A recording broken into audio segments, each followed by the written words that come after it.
قوم عاد ایک ایسی قوم تھی جو بڑے طاقتور تھے۔ 40 ہاتھ جتنا قد، 800 سے 900 سال کی عمر، نہ بوڑھے ہوتے نہ بیمار ہوتے، نہ دانت ٹوٹتے نہ نظر کمزور ہوتی، جوان تندرست اور توانا رہتے، بس انہیں صرف موت آتی تھی اور کچھ نہیں ہوتا تھا، صرف موت آتی تھی۔ ان کی طرف اللہ تعالیٰ نے حضرت ہود علیہ السلام کو بھیجا۔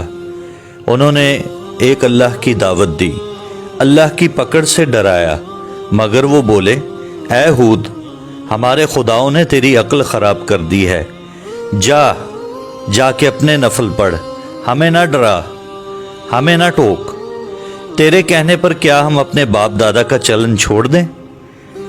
عقل خراب ہو گئی ہے تیری، جا کے اپنا کام کر، تیرے کہنے پر چلیں گے تو ہم تو بھوکے مر جائیں گے۔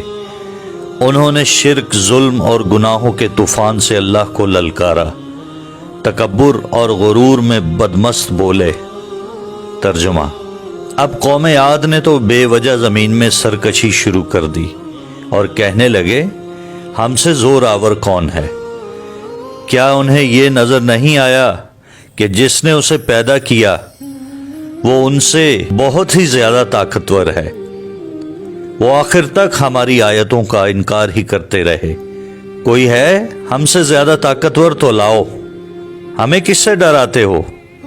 اللہ نے قحط بھیجا، بھوک لگی، سارا غلہ کھا گئے، مال مویشی کھا گئے، حرام پر آ گئے، چوہے بلی کتے کھا گئے، سانپ کھا گئے، درخت گرا کر اس کے پتے کھا گئے، بھوک نہ مٹی، نہ بارش ہوئی، نہ قطرہ گرا، نہ غلہ اگا۔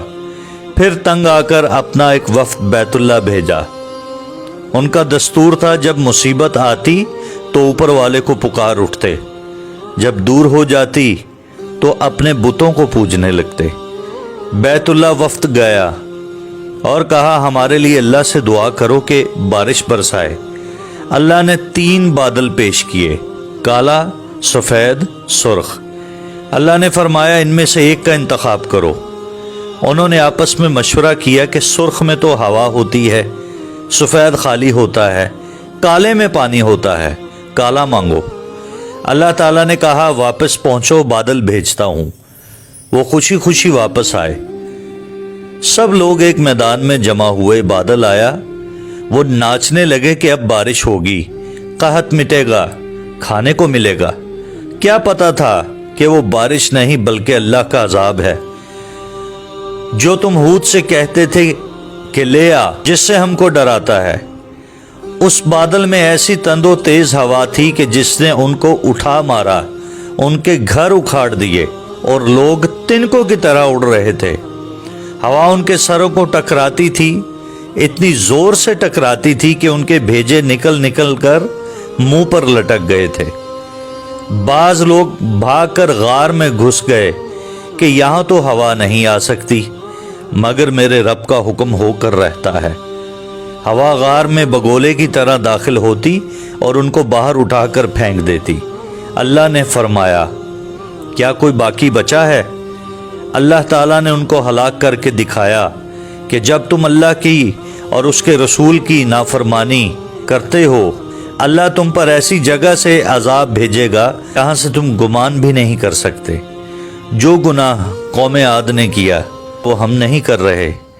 کیا ہم اللہ کی حدوں کو پار نہیں کر گئے؟ کیا ہم نے اللہ کو اپنی نافرمانی سے نہیں للکارا ہوا؟